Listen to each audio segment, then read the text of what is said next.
Ce chant n'est pas seulement une adoration, mais aussi une supplication. Et bah qui ça conduit ma katina biso et longo la ignorance na bomo ina biso e pambola biso na tonga lelo pambola pe oya kotelema liboso esika oya zali mwana na yo tondisa ina molimo na yo nzambe nyonso ezali ya yo teta na mosika na biso zuwa lokumu na nyonso na kombo na Yesu amen. Tant tobengisa moté lelo, c'est notre papa le pasteur Timothée. Nous acclamons très fort pour notre Dieu.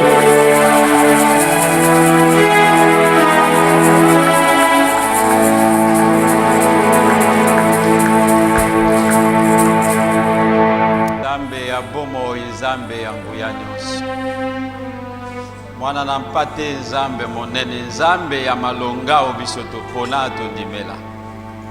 Nous n'avons jamais vu personne qui a déjà parlé comme toi, personne qui a béni son peuple comme toi. Aucun Dieu de ce monde ne peut pourvoir aux besoins de son peuple comme toi tu le fais.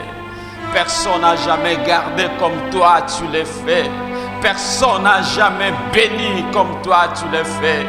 Et nous nous confions en toi. Nous croyons que ce matin, tu vas parler au cœur. Ce matin, tu vas visiter ton peuple. Ce matin, tu vas bénir. Tu passeras près de ce peuple afin de leur faire du bien.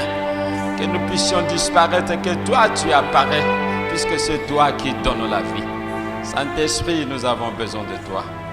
Parle-nous et fais-nous voir ta voix ainsi prier. Amen. Amen. Totangi maloba na Nzambe. Tozana mukanda Jésus. Le lobby, le peuple qui marchait dans les ténèbres voit une grande lumière.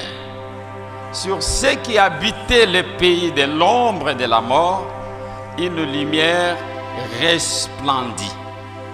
Tu rends le peuple nombreux, tu lui accordes une grande joie.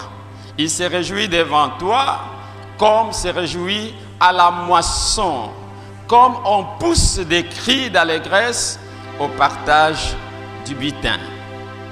Totangi Mukanda Matthieu pour combiner les deux passages, après on va s'asseoir. Matthieu chapitre 4, 4e, du 13e au 16e verset, 4 versets 13 à 16.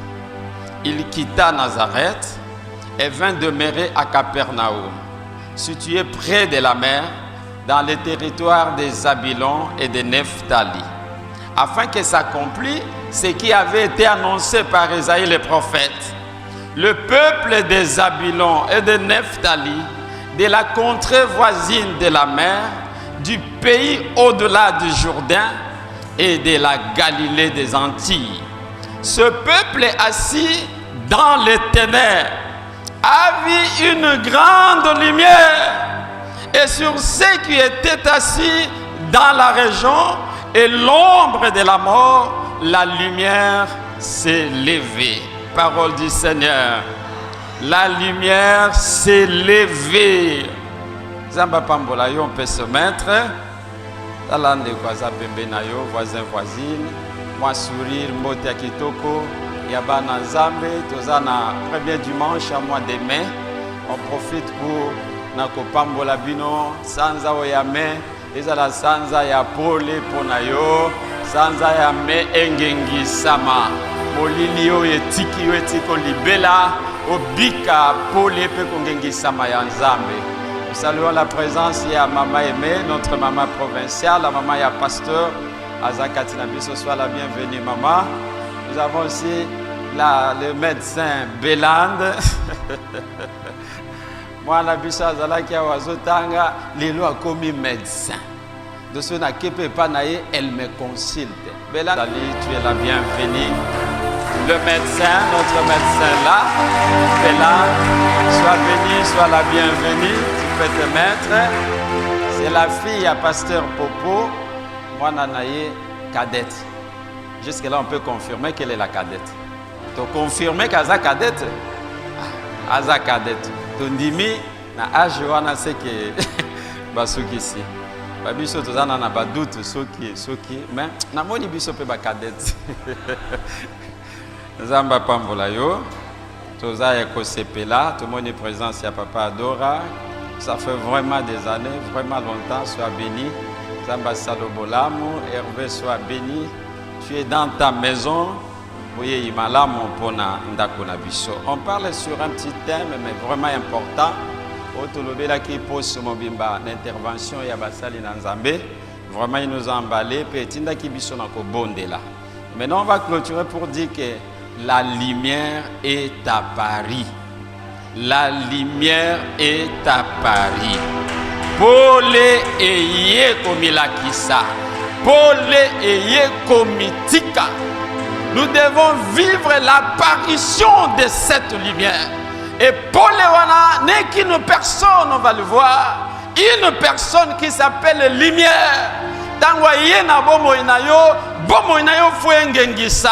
Tangwa zo tambola na libala na yo. Na bakelas na bafer na musala na mumbongo kezawana. Tu dois vivre réellement la lumière. Bika pole anza. Poso eza poso ya pole. Na mukanda totangi ya Esaïe chapitre 9, la première et deuxième verset, il y avait un peuple. Il y avait un peuple qui a vécu ténèbres mokoko kondimate. Très approfondi, exceptionnel. Il y avait un peuple. Pe basangana ki bakomi ba tribu mibale. Bana ya bilaka, bana o ya promesse. Descendance ya Jacob. Bakoko na ye bokitani na ye, je n'arrive pas à comprendre comment il pouvait vivre dans un ténèbre approfondi pendant des siècles, pendant des années. Bana ya Zabilon na Neftali. Baza bana descendance ya Jacob, mwana Esaïe. Batu ya Bilaka. Maintenant territoire mo ba pesaka bango po babika. Ezaki ba territoire banda ko bika na molili. Et te comprendre, tango roi Salomon azo tongela nzambe tempelo. Il y avait des rois au babande ko ya ko pese ba cadeau ba bien pour la construction. Puisqu'il savait, il voulait aussi tirer une bénédiction dans libota na peuple Israël. Roi Atir ayena baolo na biloko a pesi roi Salomon pour la construction ya temps. Et Bible les autres témoignaient que roi Salomon a tourné a pesi eteni ya mabele. Et bien mabele combien ça pose problème dans mboka na biso lelo. Où est la partie na biso a est pour ezana bozui. Pesa mutuma eteni ya mabele eza productive. O ezana bilanga mabele sous-sol ezo pesa. Donc c'est une grande richesse. Et roi Salomon a kena ba territoire wana mibal.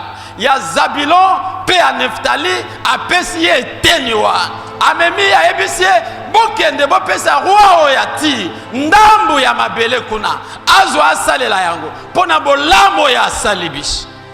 Oyebi tango roi wana atirake atali contre wa puisque yebana déjà babanda ko bengango carrefour des païens, terre de rien, sans valeur. Pourquoi? Puisque le peuple qui habitait là, des Zabilon de Neftali, vivait dans l'obscurité, dans les ténèbres, sous la malédiction, sous l'oppression de satanique. Mais maintenant, parti à Mabele, on a tango ba pesi roi Atir, yoka message à Zotine de la roi Salomon. Pourquoi ça, c'est se moquer de moi? Vous me donnez une terre de honte, un carrefour de païens, une terre sans valeur. Non, Aboya Zouangote. Il a refusé. Abina Ozouama Belote. Et puis c'est une terre maudite. C'est une terre sans valeur. C'est un carrefour de païens. Combien vont qualifier Bana Israël? Bana Obaza censé cause à la Christo. Puisque Baza a descendance à Jacob, descendance à Abraham, on les appelle des païens. Territoire Yaba Pagan. Inexplicable. Et tout ça à cause, il y a ténèbres, il y a molilo et zinga kaba. Mbalamoko influencé territoire na bango, entourage na bango, milona na bango, bozui na bango, bilanga misala na bango, ça s'est enfoncé na kati ya molili. Mais il faut qu'ils attendent une promesse. Il y a une prophétie, il y a Esaïe, o Eloba. que libota ya Zabilon na ya Neftali obabika tango mulai na molili, un jour ils verront une grande lumière resplendir baba territoire na-bas. Un jour babeta kasuli solo ya ténèbres te. Un jour viendra un homme pour libérer pour kangola à kotisa bango na pole. Et c'est cet homme tout kota. Molili, ça décrit un peuple opprimé. Mais on ne peut pas se voiler la face. Tu y es la réalité ya mabota na biso. Tu y es la réalité ya mboka.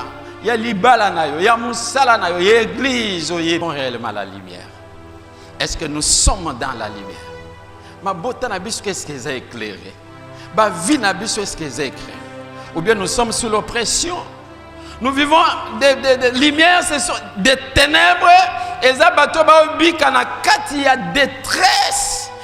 Kotana kotungi sama. Détresse, papa, pour nalinga. Pasi ya makasi.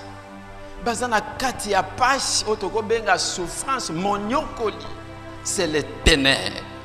La servitude, kriboumbu. Lelo to kangama na ba réalité, ya ba famille, ya ba coutume, ya ba contre na biso. Et ça nous a voilés, nous a incapables, ya kosala makambo mususu à cause ya servitude ya singa wana kangabis. Nous sommes liés, nous a limités. Pourquoi? Puisque nous sommes liés quelque part. Nous sommes des esclaves quelque part et nous vivons, ça nous a emballés na katia molili. Et dépouillé, Bible lobby, c'est un peuple dépouillé. Liboto ba piller ba boto li o bango bazana. Maintenant na koyebisa bango ke bozongisa. Pe ba ko sosola comment que o ya bango biloko mutu ya si ba boto la bango ya. On se contente na o biso tozana. Tout monde ango normal. Et ça c'est na zwaka ata matembela kolia. Na zwaka ata mbonga minerva la bana obundi ozui et tu te sens libre. On a zwata mbongo na futa ndaku. Nasisa nanu mwa banyongo nazanango. Sans toutefois il y a une pression où est kotisa yo et dépouilla et botola yo et belé ba botola bozwina ba botola étoile ba botola mabota banzela na bango. C'est ça les ténèbres. Et ce peuple a vécu pendant des siècles, des années na kati ya molili ya bo. Il ne pouvait pas se libérer. L'ignorance spirituelle. Bazipa même misu na ba. Spirituellement, aomona makambo nyonso normal. Et puis ce qui biso soki tozana butu awa. Nous sommes éclairés puisque ça les a la lumière. To sepela tozo monana. Mais après un temps ceux qui couraient et qui pas et koti biso na molili, to monango normalité dans un ça va pelisa tout ça va changer pour to monana bien té. Toyo kana bien te. Okende ko simba boyo simbi bisika ya mabe. Okokende boyo tuta. Mais après un temps, si c'est ténèbres, molili wana obscurité wana et oumeli. To lekisi 5 minutes, 10 minutes, okena 20, 30 minutes, to koma mona normal. On comprend maman lili azalaki liboso wana. Okokende pe bisika o azalaki. Pourquoi? Puisque okoma mona ténèbres molili wana normal. O mesanina. Tu peux te déplacer au Bimi Libanda, au côté de Molili, c'est normal. Puisque le courant est c'est normal. Et ce sont des choses spirituelles. Où il n'y a pas mis sur l'abus, tout comme un normal. Nous vivons dans les ténèbres, tout le monde est normal. Nous sommes dépouillés, méprisés, sous l'esclavagisme, sous la servitude. Nous trouvons ça normal. Pourquoi? Puisque baboti babikaya, bakoko babikaya, bisoto bika, bana bisope bobika, et c'est normal. Or, c'est pas normal. Alléluia. Et c'est normal. Tolobi poso yo niet molili. To boyi molili ya bon. Insécurité kota katango molili eza. Batu bazo kende ko kote la batu na bandako bakuluna ko boto la batu biloko na insécurité na molili batu bako sale kobo na molili batu bako kende ko yiba na molili mutako kende ko boma na molili mutako kende ko boto le loko ya mutu. Les ténèbres n'est pas une bonne chose. eza biloko futo boya to fongola mis to comprendre etanini spirituellement toza etanini mabota na biso eza pe to boya to bengana ya. Et c'est la lumière qui doit venir chasser ces ténèbres. Pour le tango yaka po bengana molili. Soto za na molili courant eye lumière ekoti okomona mbala moko molili ya akimi ye moko. Pourquoi? Puisque la lumière est là. Les ténèbres qui résistaient étaient liboso ya pole. Pole est la absence totale ya molili, ya ténèbres. C'est comme ça maintenant là, ténèbres qui règnent plus nous sommes pendant les jours sans aézo éclairé tozo monala. Et ça passe pour que de même koyiba ko boto le loko moninga pendant les jours. Tu te sens gêné ko kende ko loka pendant les jours. Mais ceux qui molili eye kakabu Mutazaki normal a comme la tamapapu. Mutazaki normal a comme zwanzete a kombo. Mutazaki normal a comme ko invoquer, a comme pumbwa, a comme kende ko sala makambo. Pourquoi? Parce que c'est le ténèbre. Alléluia. De comment to sola na ye ya mwasi abi papa to za ya na bangwa liboso ya mobali. Apesa mwasi ze la mwana azana ndako na ba. Abengana mwana mwasi kaka ya landa ya mibale mwasi. Apesi ezemi aboti azana ndako na ba mobali aboyi ye ya misatu esote ezwi leki na ye ya mwasi bapesi ezemi azongi na ndako mobali aboyi. Et maintenant là que nous parlons ye pe azana zemi bazana matata na fiancé oyaki ko bimela ye ça fait 4 ans et loko ezate akomi na zemi maintenant c'est comme mobali alinga boye neta wana ya zemi. Et puis papa, les ténèbres, c'est ça les réalités ya mabota to bika. Et phénomène wana mabota to monango normal. Ça va passer normal to bika no to mesana nango. Or ce sont des choses qui ne sont pas normales. Il y a eu un jour bonne nouvelle pour na mabota oyo ya Zabilon. Oyo bazaki na carrefour des païens. Au bazaki na terre maudite, une terre hontée. Ma belé oyo ko produire des terres de rien sans valeur. Tout le monde a même na tango ya bajish, Jephté akende ko komikotisa na groupe nekiri ya bateau pe bazaki sans valeur, ils appelaient les hommes de rien. Lui qui avait la grâce, la promesse, la visitation de Dieu, soit kenabitumba, a benga na banguna, a boma, a longisa Israël. Comme mususu bande kone balamo ikabiki to lingi osute oza mwana makamu papa na biso aboto na mama mususu kende na yo toboyi yo et a quelque se retrouver na kati ya batu pamba betaka badam fimaka ba cigarette uzwa kati ya ba simatoi salaka boye bataka matoi be maboko be makolo lito bataka ni lito ya ba wi lito bino boye ça c'est un peuple saint ça liboso ba santo akeko mikoti sakuna akati ya batu pamba betaka da kendaka na sha salaka un jour tango bazoki esalisa bango bitumba baolonga bango baobotola bamboka baotungisa bango babite futo kende koluka mwana wa batindi bandeko na bango te me bampaka ya mboka po bakende koluka Jephté babondela ye azo comme na période moko zo vivre makambo eza normal te mais il faut zonga puisque il y a une promesse o eloba malikolo na yo. Un jour Yesu azalaki mutu ya Nazareth na région ya Galilée. Ba Galiléens de nature bazaki batumoko ya pamba ya malongate. Région na bango ezalaki ya valeur te kuna ndo komona ba pêcheur ba pierre ba bimela kakuna kuna komona batu ya ndenge na ndenge ya pamba kaka bazana yebite to comparer yango na mboka na biso na province nini na territoire nini. Motama longa kuna zalaka te otali na parlement mutu a Galilée azate na gouvernement mutu a Galilée azate. Pourquoi? Puisque ils n'ont pas étudié, ils n'ont pas fait de grandes choses, ils n'ont pas voyagé. Baby mikili mususu te bazaka ba pêcheur ba chasseur batu ya bilanga batu ya passe.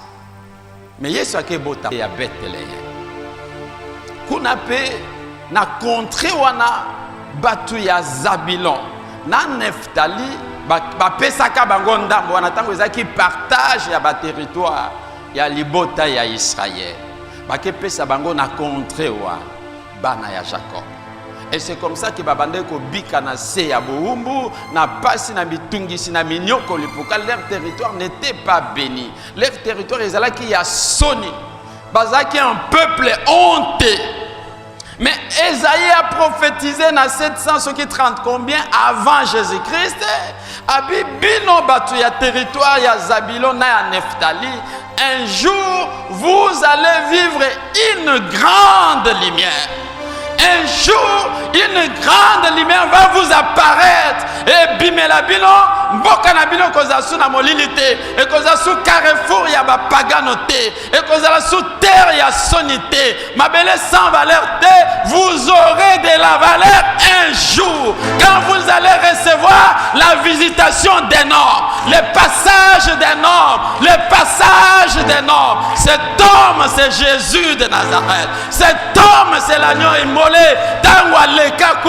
Le peuple bazaki na ténèbres, ils ont vu une grande lumière et bimeliba. Mi se longwe bipoti. Bakomi komona, bakomi koloba, bakomi comprendre que makamoto bandeko bika ezaki normalité. Ils commencent à réaliser qu'ils étaient voilés spirituellement. Il faut que Ngongawana et Komelayo, Mukolowana et Komelayo, peut-être lelo ponayo, où tu dois vivre, expérimenter le passage de ce monsieur, le passage de cet homme de Galilée, le passage de Jésus de Nazareth, na libota nayo, na libala nayo, na mosala, na mombongo, na kelasi, pour que la grande lumière t'apparaisse, pour que la grande lumière vienne à toi.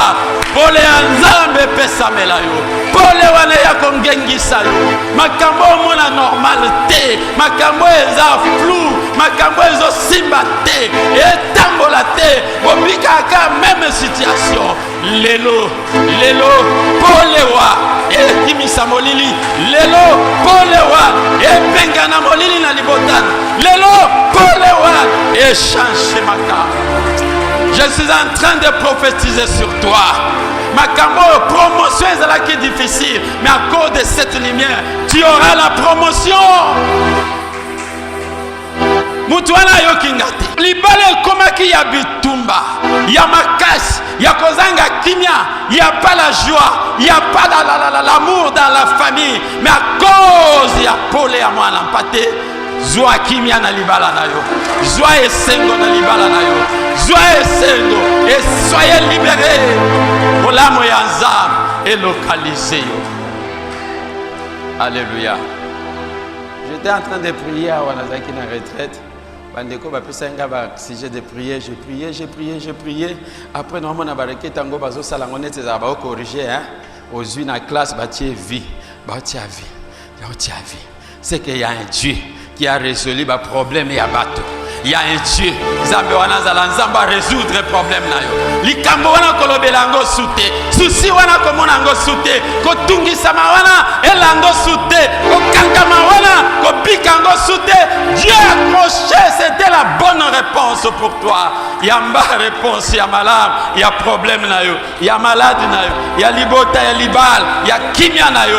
Ramba yamba réponse, il y a malade. Christ est venu pour abimisa biso na ténèbres.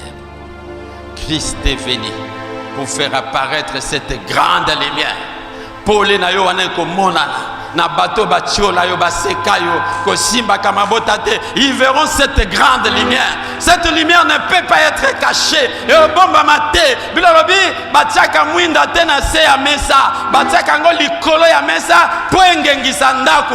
Mwinda na yo kongengisa libota na yo, engengisa entourage. Bisika batiela yo point okoma mutu ya soni pona bizaleli na yo, pona bozwi na yo, okoma mutu ya soni pona ndako yo fanda. Kotala ba condition bikaka, tu vis dans la honte. Mais pour les waneye, pour bango bamona, que réellement tu vis la lumière. Bamona makambo nzamba zo réaliser, bamona bilaka nzambe ko s'accomplir na vie na yo, po bimana soni, abimana soni na tongo alelo, ya wa bimisa yo, mwana mpata yaki, po bimiso na soni, a rendre yo fertile, a rendre yo utile, okoki ko équiper tolobaki mokolo wana, je peux pas occuper la terre inutilement. Puisque nazalanga touriste nayebi pete ndeni basalaka tourisme nazalanga Magellan te funa tambola mokili mopimba sans demeure fixe na tambola kaka na salaka visite ya mokili. Je ne suis pas un touriste na sena mokili, je ne suis pas aussi venu hasard na sena mokili, mais il y a un but nzamba kelelanga but wana fo kokisa yango musala wana fo esalema mabongisi wana fo elata nzoto afin que pole na yo etalisama na miso ya bato. Yamba pole wana, yamba pole wana, yamba pole wana, yamba pole wana. Molili wana kimia aza sute. Même na lingomba molili wana aza sute. Makambo. Mais Dieu est grand. Puisqu'il nous a libérés de cette ténèbre-là. Dieu est grand, nous devons vivre la lumière, bandeko. Pour les akitoko mingi. Et pour Bikango, tu dois te sentir libéré. Puisqu'il y a un travail qui a été fait. Puis le Christ est venu. Mission a dit que l'Esprit du Seigneur est sur moi parce qu'il m'a oint. Christ wana zamo pakola. Et l'autre côté, télémelakaye. Je vois encore un fou de Gadara. O azalaki na ba milimo batonda katinaye. Légion de démons qu'on ne peut pas compter. Puisque tant que nous sommes nombreux. Nombreux sans nom. Bakutani na Yesu. Yesu alobite. Yesu agangite. Asali sinite. Mbalamoko. Babike nini yo mwana mpate na biso. Est-ce que yo yewa potungisa biso. Ngonga na biso na nekokite ako bimawa. Christ n'a encore rien dit. C'est-à-dire, eloko mokote etele makaliboso ya Yesu na yo. Eloko mokote résiste kaliboso ya lumière wa. Mi pepe nyonso, bitumba nyonso, kufa o etele maki. Il vivait dans la région de l'ombre et de la mort. Mais tango lumière yaki bengana ki kufa. Pole bengana kufa na libota na yo. Plan nyonso batia, balise na bango nyonso wan. Que comme il tourne yo, yo koufate, yo sauté, tu ne mourras pas. Tu vas déclarer comme David, moi je ne mourrai pas. Moi je vivrai, je vais contempler les merveilles de l'Éternel. Tu témoigneras le nom de ton Dieu. Pourquoi? Puisque ta lumière, la lumière t'a apparu. Pole bimelio, okufate, loba nyete na liwa, na banalanga, na okundate, na olelate, na otangisa ya misute, nyete na mwasi nanga, nyete na mobali nanga, na baboti na bandeko nanga, il y aura pas la mort na maboko ya batu. Il y aura pas la mort na maboko ya bandoki, ya banganga. Moi je vivrai puisque je vis dans la lumière. Tango pole zakati na yo aoyo bako localiser makambo nyonso ya mabe complicité nyonso ça se voit leini kindoki nyonso ça se voit, il voit ça, cette lumière voit ça, bobola pasi servitude il voit ça avant ekomela yo si ya baby sakia si ya bengana kiango abinyati na mwananga eloko moko te telemelaka Yesu wana bandeko linga ye kangama na ye salela ye mikaba pesa motema no epai na yo. Il t'éclairera, il va t'éclairer. Tu marcheras dans la lumière. Makambo ye bomba mabakunda eko bima. Dieu voit, il s'est localisé même dans les ténèbres. Nabutu, aomona na se ya molili, na kati ya libulu, même fourmi amona kayango. Zamba localisé yo. Ukola lelo pe poso yo akoti so na pole nai. Libota no engengisa. Bima na ignorance. Ignorance, aveuglement spirituel. La Bible dit l'enchantement n'aura pas d'effet sur Jacob, ni la divinité. Il y a toutes des bonnes promesses. Oyonzambe siya laka pona bayaye. Tangu Yesaya ayaki kako kokisa yango. Yoko bika na molilite. Kindoke koza na bokonji kona yote. Enchantement ko lokama. E koza na bokonji kona yote à cause ya polewan. À cause ya lumière wan. Et pesa melayo pole anza. Et pesa melayo. Nous allons déclarer ce matin. Oko telemoko déclarer. Ngala za susi ya molilite. Nazako bika pole anza. Pourquoi? Puisque c'est lui qui est la lumière habite à moi. C'est lui qui est la lumière. Jésus de Nazareth. Aobika katinanga. Aobika na libota nanga. Totambola sus na plan ya batute. Batu ya mokili satana. Alors même na yebisaka bandeko.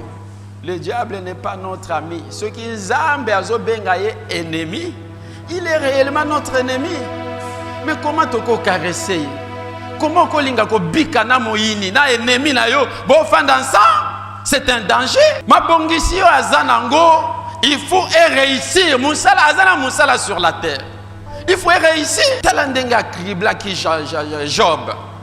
Alinga ki pe niefou la pierre. Mais Christ avait intercédé pour Pierre. Lili eko sepelisa biso mukolo côté. Donc quoi que ça la grande chose dans les si nous vivons dans les ténèbres, nous serons limités, nous serons bloqués. Kangama to mona nzela te to zana kokoso mais to bonde la to bika pole yaza lumière wana libonde nanga eza et localiser libota na yo ba faire na yo musala na yo libala na yo bana na yo. Vivez dans la grande lumière, vivez dans la grande lumière o eza Yesu mwana mpate. Vivez dans la grande lumière o eza Yesu Masia. Alléluia. Donc alléluia eza koloba mingi te mais il y a démonstration. Est-ce que vous êtes prêts? Maman Florence, vous êtes prête? On va faire une prière de démonstration. Puisque Christ a sali passage n'a pas nabis. Il est passé dans nous. Mais dans notre époque, il n'est pas passé, mais il habite en nous. Il vit en nous. Il faut te bika polé à solo. Te réclamer. Molili okozana suna bokonzite libosonanga. Les ténèbres est réel. Kobo sanate c'est eza solo. Ba réalité mususu to bikaka eza normal te. Eza influence ya monde de ténèbres. Même maladie, même blocage, même situation, ce qui est affectation. Faut pas voir kokana bande baloba na bisika bikauka ka kuna potongate po mona bolamu ya nzambe te obongate ozalaka kuna. Papa na biso asalaka, yaya na biso asalaka, noko asalaka, mais asungaka te. Pona nini lifuti azozwa et permettre ata yete na kosunga. Eza juste asali calcul, alongoli mbonga kofutela, mbongo ya classe ya ban, mbongo kolia et comme ata na sukate. Mais il trouve ça normal, etika la routine pona tena na biso. Kopazo sala etika la routine.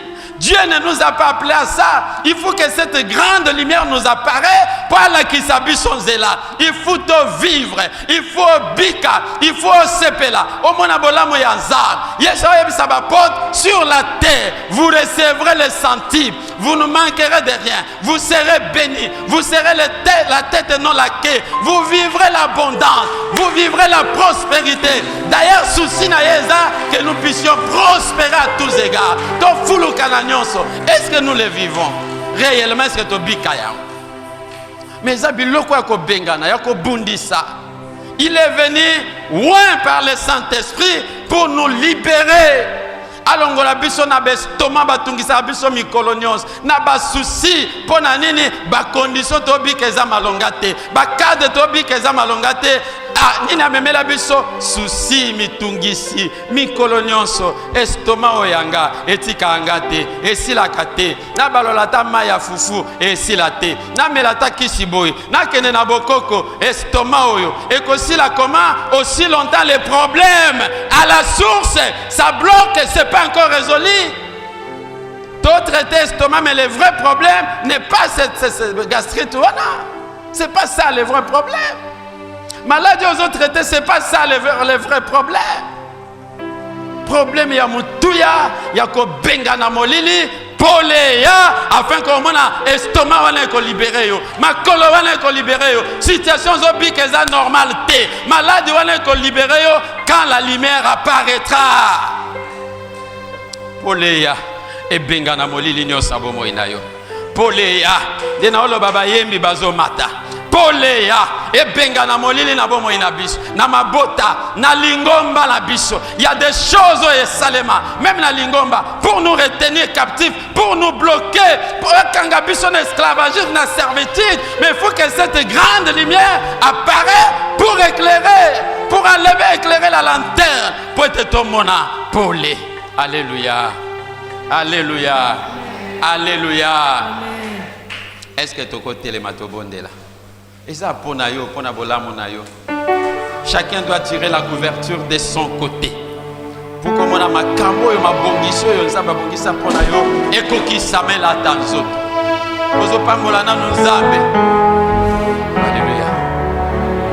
Continue la mission cantique, Dieu va faire encore. On va chanter, il va faire. Dans ma vie à Kosa, malade Kosila, le Bobolo, Kozanga Mabota, Bitumboyo, Dieu va faire. Puisqu'il a fait, il va encore faire. Si ma koyema, on va dire que ça là-bas, déclaration terrible. Il y a vina, autodélivrance, Kobo ya Makambo ya Molili, Kobo ya blocade, Kobo ya freinade, Kobo la nyonso et Koko voilé spirituellement. Mozo Pambolana nous ambe, pour na libako malade, pour na polo ya Mémé Libiso. Merci puisqu'il a tué la lumière qui éclaire dans les ténèbres. Na Pambolio, pour être aux awa, au Kutsinga na pole, au Kosili Botalanga na pole, Yango na Pesio Matoni, Yamboto Salaba déclaration, Badako Pambola Zam, Badako Komisaye, Badako Bondela, Kopambola Ye, pour Azamala, pour Azamala, pour Azamala, bravo Seigneur Jésus, bravo Seigneur Jésus, Yazatari Abarabi, Kamara Barabi, Yazanda Malamuno,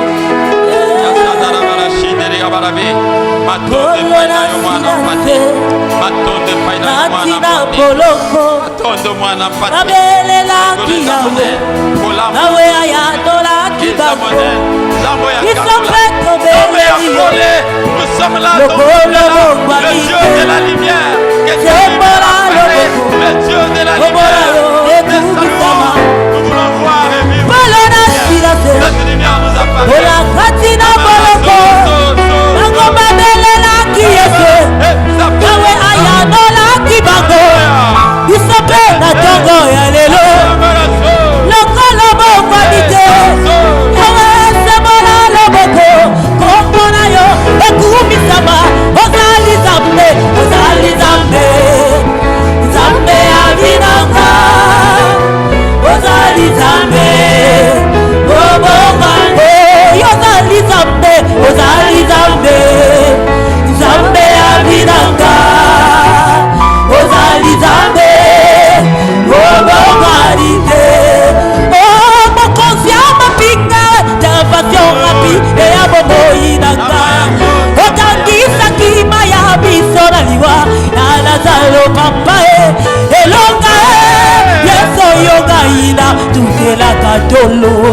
Mulambi mwipe si wewe Yesu Atame pepe mabetele Melinga ina kobangate Intervention rapide ya komo inanga Seyo Yesu nanga Elonga Yesu yoga ina tutela katolo Mulambi mwipe si wewe Mulambi mwipe Yesu adiranga awe mulami mwipe si wewe Yesu mulami mwipe Yesu adiranga mulami mwipe si wewe Yesu yo papa nakaye yo Yesu nakaye Delivrance ya bobo inanga Yesu yo ndepole ya libota nanga Yesu yo ndo bibisaka na baprison ya molibo Semba bilokota Yesu Semba bilokota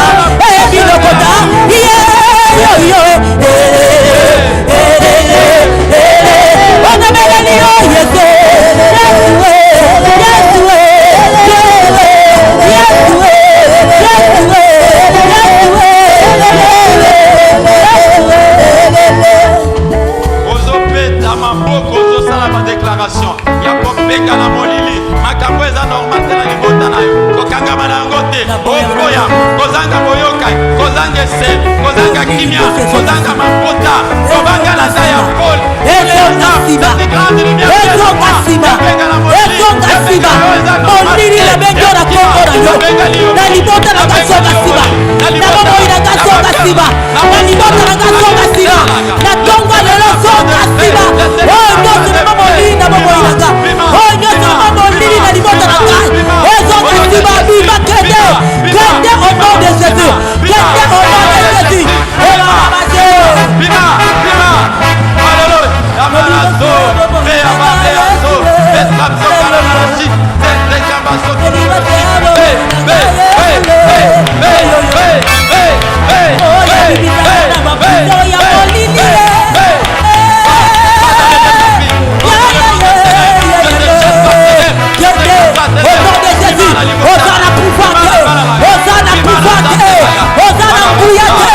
Tango na yo koki kende.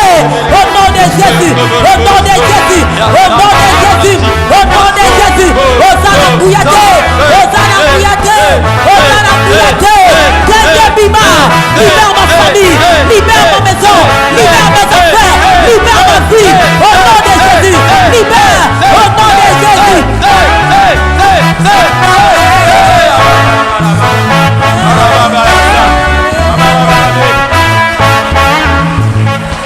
Dieu va faire encore. Nous avons insisté là-dessus puisqu'il doit faire encore.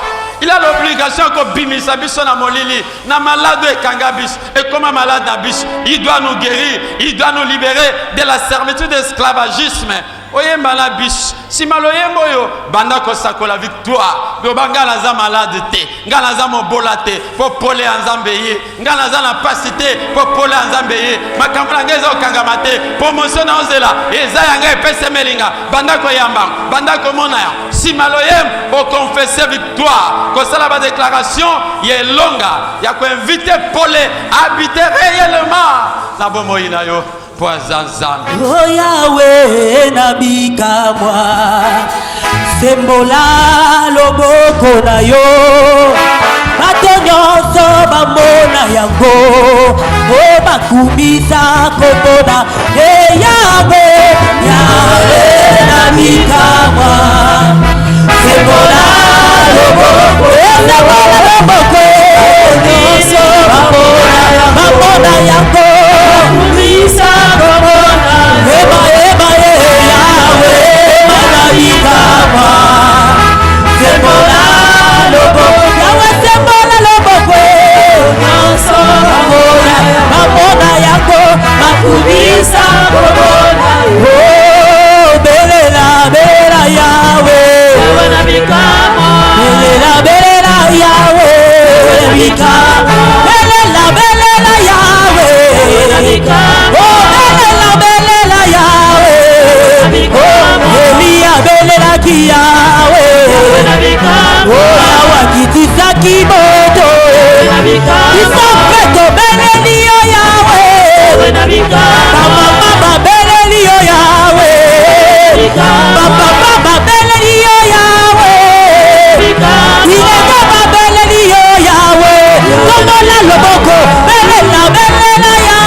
cette grande lumière qui est à Paris, et même mon visitation, la liberté, la bénédiction, la croissance, la réveil, l'aveuglement, commence à confesser, commence à déclarer,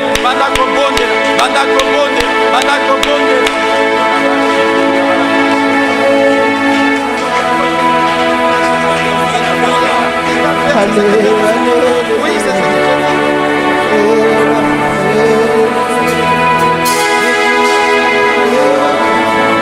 Alléluia.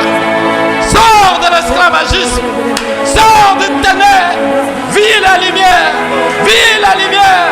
Que Christ vive en toi, que l'agneau vive en toi, qui te libère. Déchaîne-toi, détache-toi de cet anneau, détache-toi de ces liens, détache-toi, vis la lumière, vis la lumière, vis la lumière. Oh, descends, oh, vis abarabaso, vis rabaso, tariabarasi, tariabarabe. Alléluia, alléluia.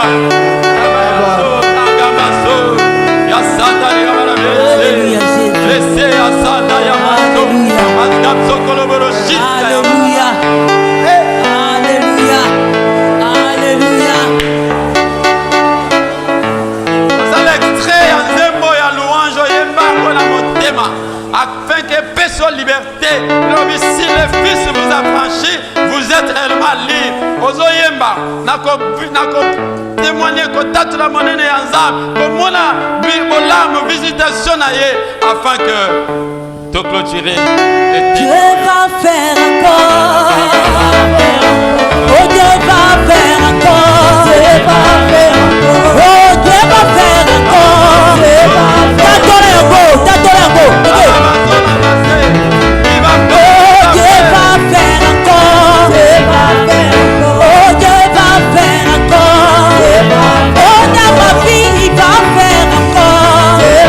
Oh, dans ma famille, il va faire encore. Ce matin, il va faire encore. Oh, oui, Dieu va faire encore. Alléluia, alléluia. Il est malade, ressuscité les morts. Il est puissant pour sauver, il est chargé. Dieu va faire des miracles, des prodiges. Alléluia, alléluia. Il guérit les malades, ressuscité les morts.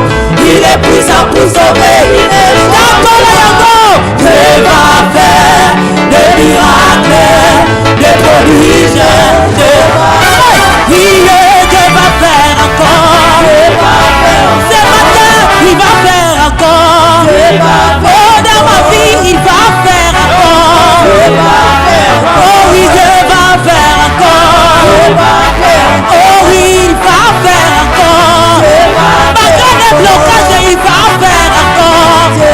Malgré la maladie, il va faire encore. Alléluia, alléluia. Il guérit les malades, ressuscité les morts.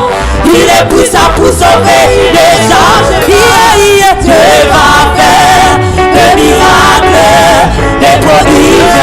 Dieu va faire. Alléluia, alléluia. Il guérit les malades, il est puissant pour sauver les gens. Dieu va faire.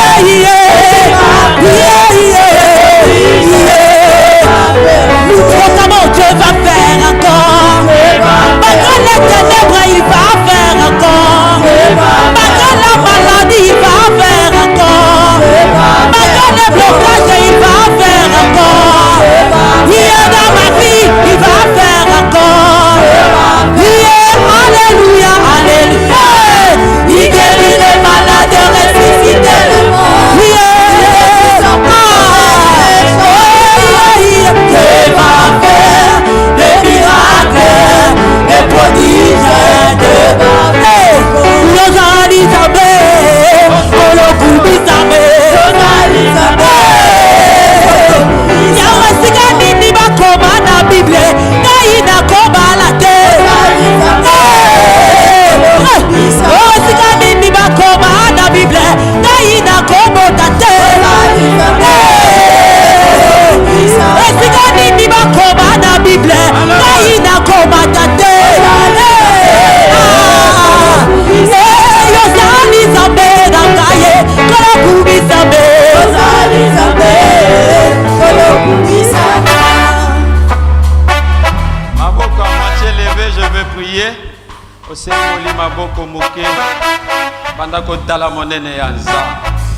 Le Dieu que tu sers est ton papa.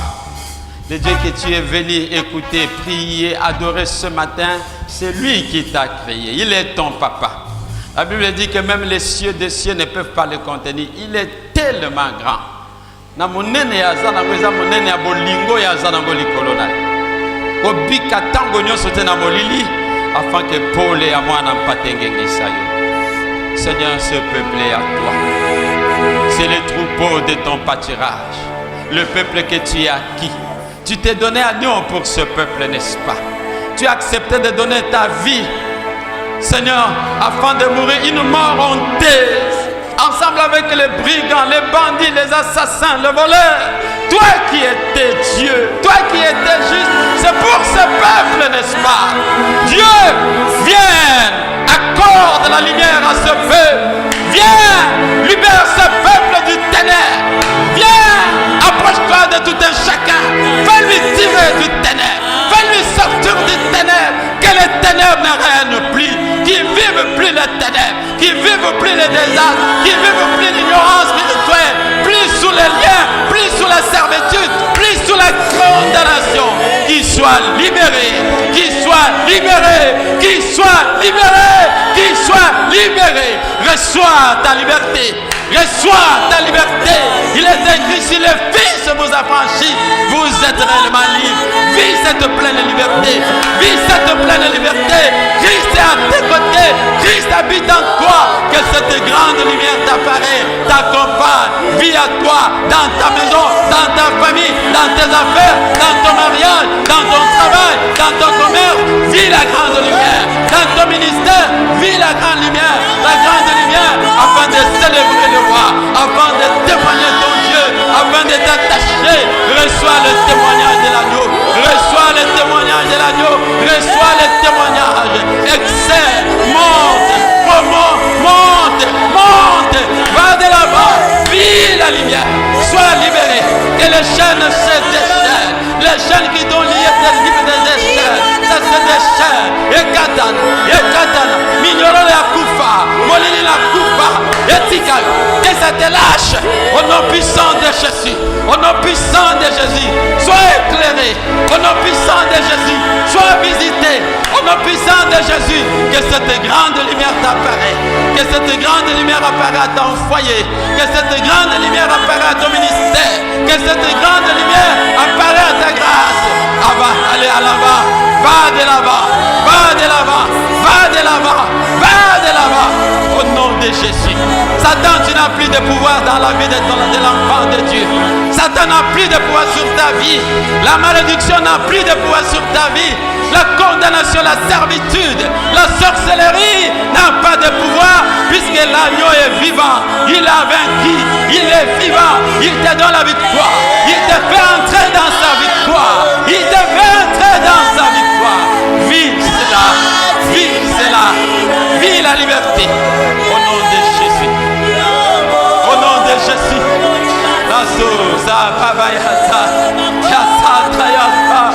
Laissez pas ça, Maria So.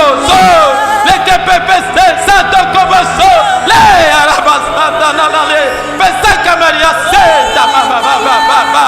Besa Doya Se Beata. Koria Santa Yamarase. Alléluia. Alléluia.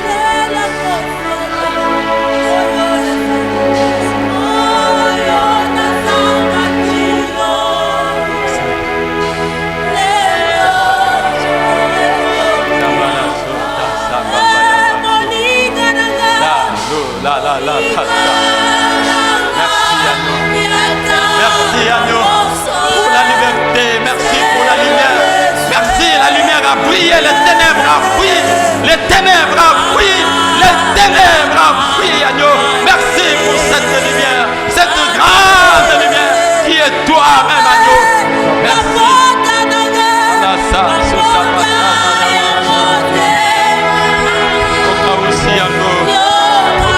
Bapota bikema kopesi biso kimia mokila kopesa te osangisi mabota na bolingo na yo molamu wana topika totémoigne